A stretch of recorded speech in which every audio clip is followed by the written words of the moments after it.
Of the session, the students must be able to let's identify what are those five mother sauces and let's differentiate its color and its appearance. And lastly, how you will apply as a student those five mother sauces in creating different dishes. So I have a question here. The question is that what is your favorite dish? In Tagalog, ano yung paborito nyong ulam? Or puwede ding ano yung favorite ninyong laging niluluto kasi, it gives comfort to your taste. So, what are those dish? So, I know na more than one ang mga dishes na nasa isip niyo at this moment, but I want you to imagine if ever ang ating dish, one of your favorite is fried fish fillet or fried fish, no? So, ang tanong is, puwede niyo bang kainin ang simpleng fried fish or fish fillet without any, paired sauces or in Tagalog, sawsawan? Kung hindi man sawsawan, um, yung fried fish nilalagyan natin 'yan 'di ba, most of the time ng tomato sauce para maging, sarsyado, 'di ba?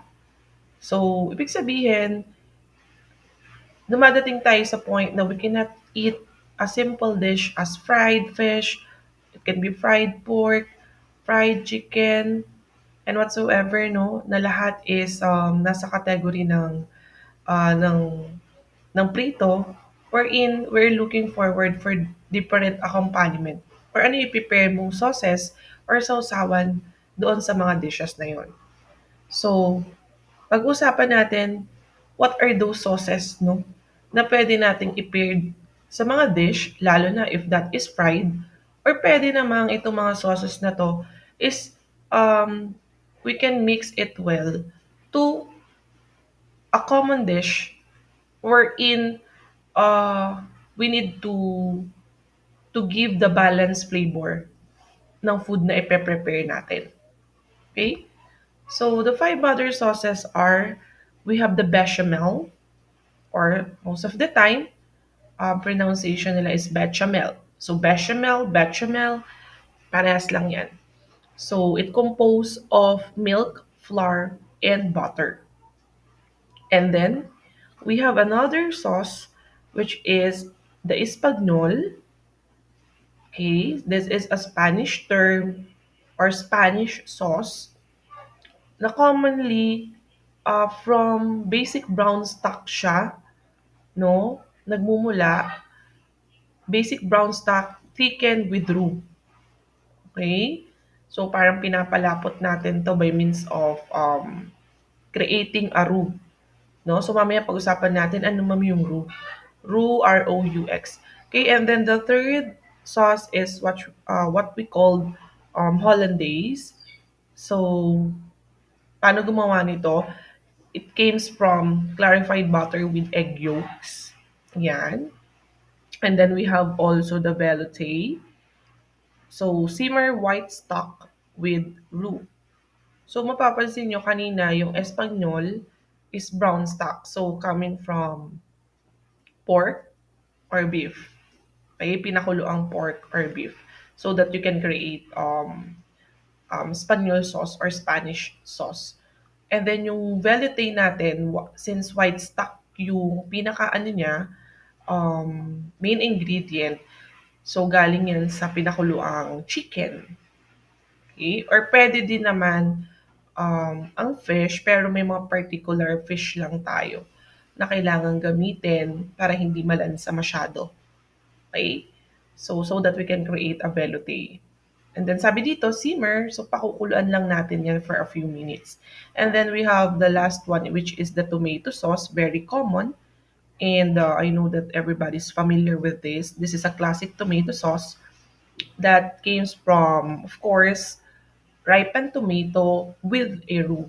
So mapapansin nyo, no, yung roux, hindi siya nawawala sa paggawa ng mga sauces na to. Okay, so mamaya natin na-explain the way you will create. First, I guess, is the roux. Pinaka-basic yan. So that you can finish the first step in creating those sauces. So from here, kung nakikinig kayo ngayon, tatlong dishes lang naman or sauces rather ang ginagamitan natin ng roux, which is the Espanol, and then we have the velouté, and then the tomato sauce. Yung hollandaise natin and bechamel, hindi po ginagamitan ng roux. Okay? Kasi meron siyang sariling ingredients lang. So, founded siya ng common ingredient na na-mention ko kanina. Okay, so moving on, what is the sauce? Ano nga ba ang sauce? Okay, so when we say sauce, this is moist, liquid components served with the dish. So it adds contrasting and complementary flavors. It adds also the texture and enhances the taste. And also, it adds visual interest to the dish. Do you agree with those statements? Of course. And so we can see here, sa sauces natin, no, it gives flavor enhancement sa dishes na pinaprepare ng chef, no? Or we can say that it gives also moisture and tenderness sa dish because sauces can help keep meats, poultry, and even fish moist during cooking processes. So they add moisture and it contribute the tenderness of proteins and preventing them from what? Becoming dry or tough. No? Di ba may mga fried dishes tayo na para bang um, hindi siya appealing kainin or iulam kasi parang dry yung pagkaka-fried. So, with that, we can use sauces para mas mabigyan ng buhay yung dish na pine-prepare natin, lalo na kung process of frying yung ina-apply ng ating chef. And then, what else? Aside from flavor enhancement, we have aesthetic appeal. So, sauces are often used for garnishing. Ayan. Pag sinabing garnishing, yung pwede siyang ita-top up mo lang dun sa dish. Halimbawa, fried fish fillet, i-drizzle mo lang yung mayonnaise with a combination of ketchup, no? That's form of garnishing. Okay, and then, nakakapag-plating din tayo that is appealing to the customers sooner or later. So, it will enhance the visual appeal also of a dish. So, from simpleng prito, nabibigyan mo ngayon ng impact kapag sinerve natin siya sa guest kasi meron ka ng accompaniment or meron ka ng pinartner na sauces. Okay? So, when it comes to aesthetic appeal, yung color, yung magiging shine ng dish is it look more appetizing talaga. Visually appealing yan sa guest. And also yung sauces natin, again kung nagja-jot down kayo, we have moisture and tenderness, flavor enhancement, aesthetic appeal, and then meron din tayong um, balancing ingredients. Okay? So once we create or prepare sauces and then i-apply natin siya sa mga dishes, nagkakaroon ng balancing ingredients. So sauces can be used to balance the flavors of a dish. For example, a sweet and tangy sauce can offset the richness of what? Fatty meats. So it create harmonious blend of taste. So may mga fried ano tayo or dishes tayo na medyo pag tinikman natin parang umay agad, ayan. So ano yung halimbawa mag-ano lang kayo no ihaw ng liempo or fried liempo, no? Kapag walang toyo, kalamansi or kahit anong sauce, 'di ba? Hindi natin siya makain ng husto. Kasi sa unang tikim niyo pa lang, para bang yung taba agad yung nalalasahan, yung mantika. So, kailangan natin ng sauces or any accompaniment. So, nababalance natin yung ingredients na meron doon sa particular dish na yon. Okay? So, what else? We have, ayan, as you can see here on the picture, yan yung mga types of five mother sauces natin.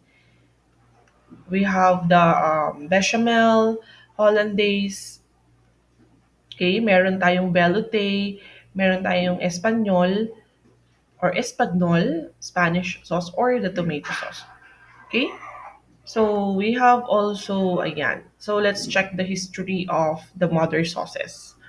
Okay? So all sauces in cooking are derived from five basic sauces called the mother sauces. Again, all sauces in cooking are derived. So lahat pala ng ina-apply natin, kahit anong klase ng luto ng sauce, no, sa kitchen is nag-originate siya from the mother sauces na tinatawag.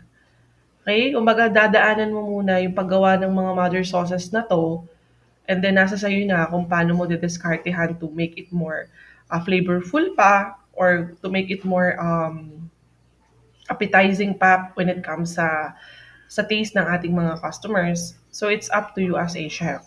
Pero ang gustong sabihin from the history is that we can create the sauces, no, as if this is the foundation of all sauces na pwede nating i-prepare sa kitchen.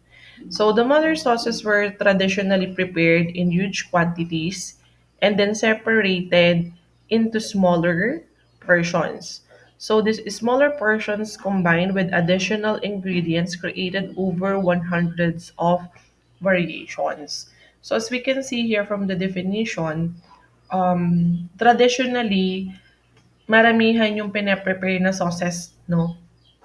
Way back decades na yung nakaraan. No, maraming quantity ng sauces ang kailangang i-prepare ng ating chef sa kitchen. And then, they will separated it into smaller portions. So, paano yun? 'Di ba kanina, kung nakikinig kayo, meron akong sinabing tatlong klase ng sauces na ginagamitan ng roux, no? Ginagamitan ng roux. So, from the first step that you will create the mother sauces, it can be the velouté, espanyol, or the tomato sauce, mag-start lahat yan sa roux. So, from the definition here, we need to prepare large amount or quantities ng roux. And then, after mo makapag-create ng roux, is isa-separate mo na yan sa iba't ibang container, of course. And then, kailangan mo na ulit mag-formulate ng um, ng sauces para mabuo mo, no, yung sauce na gusto mo i-prepare. Okay? So, meaning to say, let's prepare first the roux, then divided into ilan ba yung kinakailangan ng roux. Tatlo lang halimbawa, dun sa na-discuss natin kanina. So, afterwards, you will continue the process, no, or the procedure on how to finish that sauce. Okay? So, what else? Mother sauces, the five main sauces that any chef should know. From these five basic ones, you can make literally hundreds of derivative sauces by adding a few extra ingredients to the original mother sauce. So the name mother was given because they can have many offspring. Ayan, mother, sabihin, sinasabi ko kanina pa, foundation siya. And then from that foundation, makakapag-create tayo ng marami pang klase ng sauces. As long magawa natin yung roux, and at the same time, etong mini-mention natin kanina pa, the bechamel, the velouté, espanyol, hollandaise, and tomato sauce. Pero yung mga sauces na yan, pwede pa yung i-improve if ever gusto mo pa ng iba pang flavors sa sauces na yan. Okay? If you want to add some spiciness, gusto mo ng medyo matamis, medyo sweet and spicy, ayan, you can, you can extend your expertise to prepare sauces as long na magawa mo muna yung pinaka foundation. Okay? Yung pinaka mother na tinatawag. Kasi nowadays, ang daming experimentation sa kitchen eh. No, yung dating white sauce lang in making carbonara, 'di ba? We are putting white sauce, so that is bechamel. Pero ngayon kasi ang ginagamit na, 'di ba, the Nestle cream, mag-a-add ng meron ng mga instant carbonara sauce, 'di ba? So, okay lang din naman yun. Pero if you will create pinaka-raw, no? Raw na sauce ng bechamel for carbonara pasta, maganda na nagagawa natin siya step by step by means of creating bechamel kasi ito yung white sauce. Okay? So, stock. So, what is stock? Anong ano nito, essence sa paggawa ng sauces? So, stock may be either white or brown, gaya ng nabanggit ko kanina. If you will create Espanol sauce, so coming from, since that is brown sauce, pinakulo ang pork, can be beef, yan, or pwede ding, yung mga ground pork natin, pwede din yan, no? And then, it has tons of flavor. And then we have white stock coming from the chicken. Pinakuluan or sinimmer natin yung chicken. Okay? And it contains bones. Yan. When we are creating stock kasi it's okay lang na kahit papano may kasamang buto kasi mas lumalasa yung ano, pinakukuluan natin because it has the fat and connective tissue, which bones contain collagen, which when we simmered, forms gelatin. No? Medyo, ang texture niya is medyo lumalapot, medyo may konting thickening na na texture sa sauce. So mas okay 'yun sa paggawa ng stock. Okay, so the more gelatin there is in stock, the more body it will have. So mas magiging maganda daw yung texture ng sauce kapag ang sauce ang stock no na kine-create or pine-prepare natin is medyo gelatinous, medyo ano siya, may lapot ng konti. Pero hindi mo kailangan lagyan ng flour or cornstarch para lumapot. It's because of the bones na meron doon sa stock. Of course, we have the vegetables. We can also create a stock by pagpapakulo din ng mga vegetables. Okay? So may mga certain vegetables tayo na kailangan gamitin para makapag-create ng stock. So yung mga gulay na mabilis magsag kapag pinakuluan, hindi mo pwedeng isama yan sa paggawa ng stock. So normally, ano yung mga vegetables na pwedeng pakuluan ng kahit medyo matagal is kakayanin no ng ating vegetables para makapag-contain ng stock. So number one, we can use kamote, carrots, ayan, potatoes, pwede yan sa paggawa ng stock. And then we can include also yung mga broccoli, yung stem niyan. Pwede yan. Yung mga may leaves, hindi ito pwede kasi automatic kapag na daanan niya ng init, no, ng tubig is automatic na yan naglulupay-pay yung kanyang um, leaves. So, hindi siya pwede. Okay, and aromatic bay leaves, ayan, we can include also sa paggawa ng stock. Kahit anong kahit anong stock yung gagawin mo.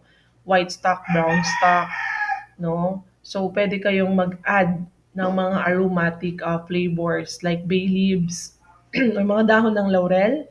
May mga paminta or peppercorns, garlic, salt, and thyme. Okay, so you can use that one para mas maging flavorful yung stock natin. Though may flavor na yung pinaka-meats na pinakuluan, pero kapag nagdagdag pa tayo ng mga aromatics, it enhance the flavor din. And do not be confused with a broth which made for meat and not bones.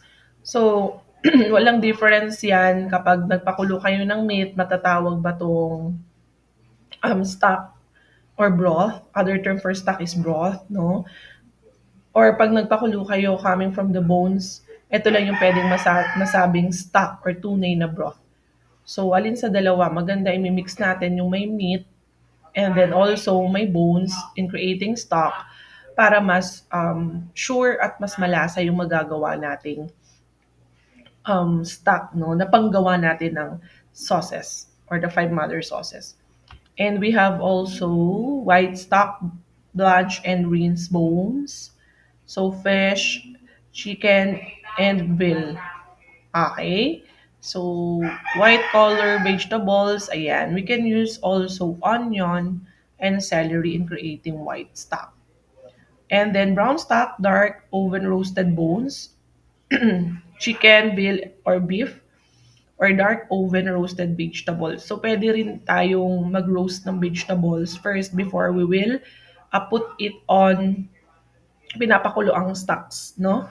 Pwede mo muna siyang i-oven for a few minutes lang din. Pero not necessary mag-roast naman sa brown stock, no? As much as possible, um, need mo lang makapag-prepare or gumamit ng tamang meats in creating stock. So as you can see, meron tayong chicken din sa brown stock.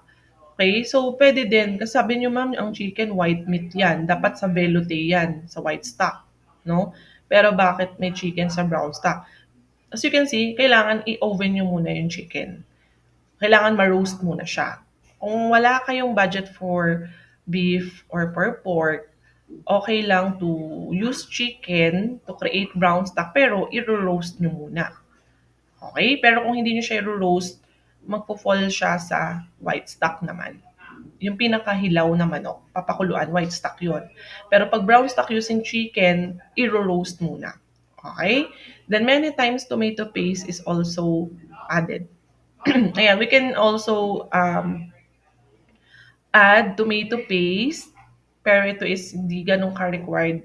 Just a drop lang, no? Parang ano lang siya, kasing laki lang ng ating nails yung idadrop mo for the sauce para lang pambalance lang siya ng flavor. Okay? Pero kung hindi natin, as a chef, may mga ano kasi tayo dyan, discretion tayo.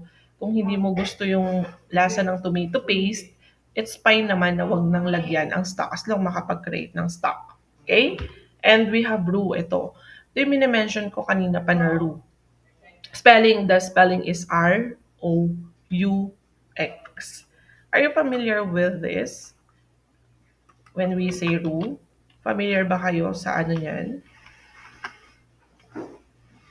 Familiar kayo sa uses niyan sa cooking? When we say roux. So, a roux is a fundamental thickening agent. Okay? You cannot use cornstarch or flour. Pampagelatinous ng ano ng texture ng ating sauces. Kasi if you have already the roux, automatic yan. Magtitik yung sauces natin. So particularly in French cuisine, it is also widely employed various culinary traditions. So it is made by what? Combining equal parts of fat. So yung fat usually butter to and flour. Okay, butter and flour cooked together to form a smooth paste. So the cooking process helps to eliminate the raw taste of the flour and contributes to the thickening power of the roux. Okay? So, yung roux natin, may mga types yan. May white roux, blonde roux, and brown roux. So, depende nga kasi sa stock na gagamitin mo. Okay? So, meaning to say, ma'am, ang roux pala is kailangan lagyan din ng stock or broth. Yes. So, depende sa choices mo na roux na gagamitin. So, roux serves as thickening sauce, as I mentioned, lalo na sa paggawa ng soups and gravies. And it adds texture and flavor to variety of dishes. So, walang pinipiling dishes to, lahat, no? Lahat ng klase, pork, beef, chicken, lamb, veal, etc. Maraming pwedeng paggamitan ng roux. So, it adds the desired flavor ng profile ng ating final dish. Okay? So, paano ba gumawa ng roux? As you can see here, meron tayong 1:1 ratio. 1:1 ratio. Okay? In creating roux, we need to apply 1:1 ratio. So, 1/4 cup butter and 1/4 cup flour. So, same sila ng measurement. That's why 1:1. 1/4 cup butter, 1/4 cup flour. Yung butter natin dito, I suggest, huwag kayong gagamit ng mga margarine na nabibili sa palengke na tig 10 pesos. Yung yellow kulay.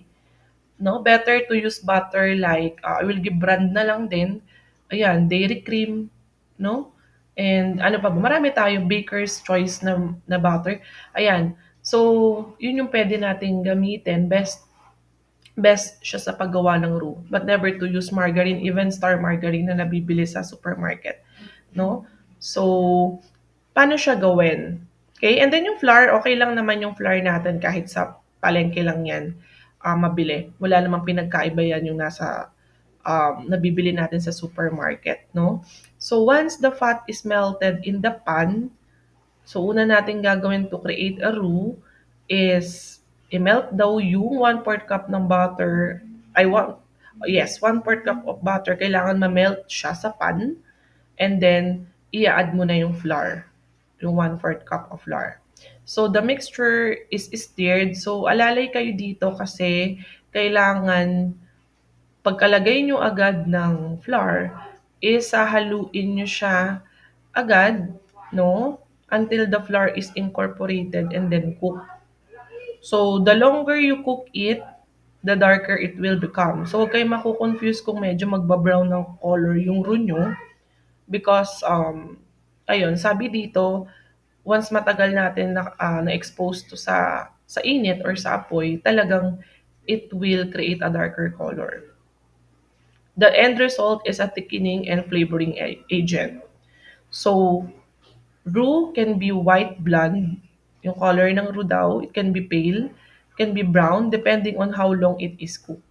So, suggestion ko dito na slow fire lang ang inyong ilagay, no, sa inyong mga stove. Huwag nyo siya ilagay sa high heat agad rather than to, ano lang, yung pinaka medium, ano lang natin, um, range. Brown roux and brown stock usually go together. Okay? So, after stirring or mixing the two main ingredients, which are the butter and flour, pwede na kayong mag-drop ng stock. So, yung stock nyo pwedeng brown stock, or brown stock from roasted chicken or brown stock coming from beef. Alin doon na pinakuluan ninyo. So, lalagyan nyo yung roux natin pero wag lahat. Drop lang. Okay? Drop lang ng drop. Okay? With roux goes with white stock or milk. So, pwede din naman, kung ayaw nyo ng brown stock, pwede din gumamit ng white roux. So, coming from the white stock, pinakuluan na chicken, imimix nyo yon, yung ano natin, yung pinaka-stock, drop lang din with milk. Kung ang gagamitin nyo is ano ha, kung white yung gusto nyo maging kulay ng roux ninyo. Pero kung brown, ito po yung gagamitin ninyo. So as you can see, may tatlong ingredients tayo sa paggawa ng roux. Aside from 1:1 ratio, 1/4 cup butter and 1/4 cup flour, is mag-add po kayo ng brown stock or white stock and milk. So, tatlong ingredients lang yan and mix together. So, yung consistency ang pinakamahalaga dito. Kailangan hindi siya sobrang gelatinous yung ano, hindi naman sobrang thick na thick. May konting ano din siya. May konting moist, no? Sauce na sauce ang pwedeng maging kalabasan. Okay? So, ayan. This is a white roux. Ito yung pwedeng kalabasan ng gawa nyo. Pwedeng ganito, blonde. Ito naman yung brown. Pwede din namang dark. So, alin dyan sa color na yan, pag nagawa nyo yan, approve yan. Okay? Alin man ang kalabasan yan kasi dedepende kayo niyan sa stock na gagamitin nyo at dedepende din po yan sa cooking time ninyo. Wala namang sinabi kung ilang minutes. So, depende. Kapag na-meet nyo na yan, look like a sauce na, so, okay na yon. Okay? So, kung ito man ang maging kulay, huwag ma-confuse. Okay lang to, yung white. Pwede ding maging blonde, pwedeng maging dark, at pwedeng maging brown. Depende po sa stock na gagamitin and cooking time. Okay? So, bechamel, so commonly known as white sauce. made with 1 part of white roux. Yan. Pag nakagawa, sabi ko nga kanina, pag nakagawa na kayo ng roux, madali na lang makagawa ng, ano, ng sauce. And 10 parts ng milk. Okay? Roux plus milk lang in order to create bechamel. So made first by Louis de Bechamel, a ship steward of King Louis the 14th. Okay?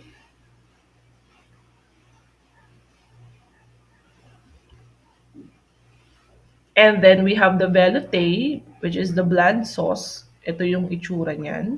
Literally means velvet. Made with bland roux and white stock. Bakit white stock? Kasi galing sa pinakuluan na chicken, ng fish, or ng whale. Okay? And then very light and bland color siya. Yan. So, pinapakita ko sa inyo yung color and appearance para ma-evaluate ninyo na yung ginagawa nyo is, okay, na-achieve ko ang bechamel sauce, ay na-achieve ko paggawa ng velouté, ay na-achieve ko yung paggawa ng roux, no? So, yan yung pinakamahalaga as HM student. Kaya nyong i-differentiate at i-familiarize. And we have the Espanol or brown sauce, means Spanish, so dates back to the 18th century. Finest ham and tomato was said to come from Spain, and thickening rich brown stock with brown roux. So ito naman ang itsura niya. So it's look like a chocolate syrup na, no? But in reality, medyo lighter lang ng konti dito. Okay? Maybe ito is sa picture na yan nagkaroon ng problem. Pero ang texture talaga niyan, lighter than this one. Para na kasi itong champurado ang kulay. So lighter lang yung pagka-brown natin pag sinabing Espanyol sauce. Okay? Then we have the Hollandaise. This is a Dutch sauce. Warm, emulsified sauce and based on egg yolks and butter. Ito, class, yung Hollandaise natin, wala siyang roux na ginagamit. Okay? Kung nakikinig kayo kanina sa first part pa lang, sabi ko tatlong sauces lang ang ginagamitan ng roux. Pero may dalawang sauces tayo na walang roux. Ang isa nun ay ang Hollandaise kasi egg yolks and butter lang ang pinagmimix natin together to create Hollandaise sauce. So in French, it means Dutch style. So pwede din to sa mga pastries, sa mga pwede to sa mga cookies or bread, pang spread dyan sa mga breads. Or pwede din naman siya sa mga dishes din. Okay? Pwede din siya sa mga vegetable salad.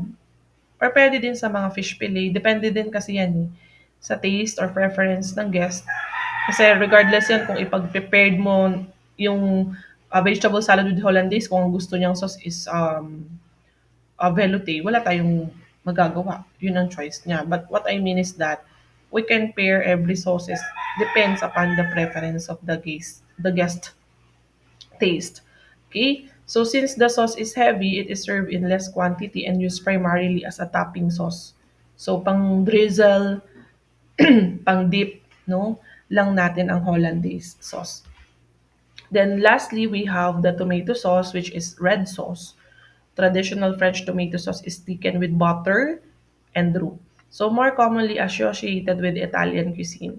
So French recipe includes tomato, concasse, we have pork, vegetables, and thickened with roux. So pinaka main ingredient naman din dito aside from creating a roux is yung ripened tomatoes, no? Na ano natin siya, na purified natin siya or na finer natin siya by means of the blender. Pwede tayong gumamit ng blender para ma-refine natin yung um, ripened tomatoes. Okay? At usually, yung tomatoes na ginagamit sa tomato sauce, the berry tomatoes, yung maliliit. No? It's not the tomatoes na common natin nakikita sa market, no, na ginagamit natin sa panggisa. No.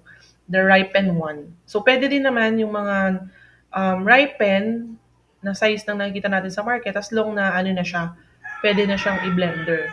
Pwede naman din yun. But most of the time, yung mga tomato berries or yung mga small size, which is sa supermarket lang natin makikita at very pricey ang price nun compared dun sa common tomatoes na nakikita natin sa market.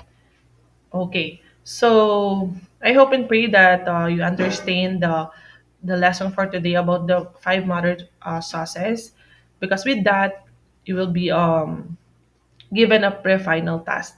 So what is your task is to make a roux at home and send your video through my email address. So compose of 2 to 3 minute video only. You may use TikTok, CapCut, and etc. to create your video. Okay? Video on how to make a roux. Okay? So what to prepare is you need to wear kitchen attire, of course, kahit nasa bahay kayo. White top with hairnet with apron. If you can use hand gloves, okay din. And of course, walang mga jewelries like earrings, bracelet, watch, necklace. Ayan.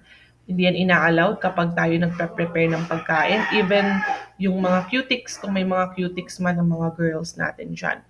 And show the ingredients needed and procedure. So, yun yung nilalaman ng inyong video. And then, the submission on December 16, that is Saturday, this coming Saturday, 8 to 12 noon only. Okay? So, yung roux, kung magtatanong kayo, anong roux po ba ang gagawin? Choice nyo. Okay? Choice nyo if gagamit kayo ng brown stock or white stock. So, makita dun sa video na ma-prepare nyo lahat ng basic ingredients, the procedure, mapakita nyo din paano nyo siya ginagawa or gagawin, and then yung final outcome ng roux ninyo. Okay? So, that will be your pre-final exam sa akin.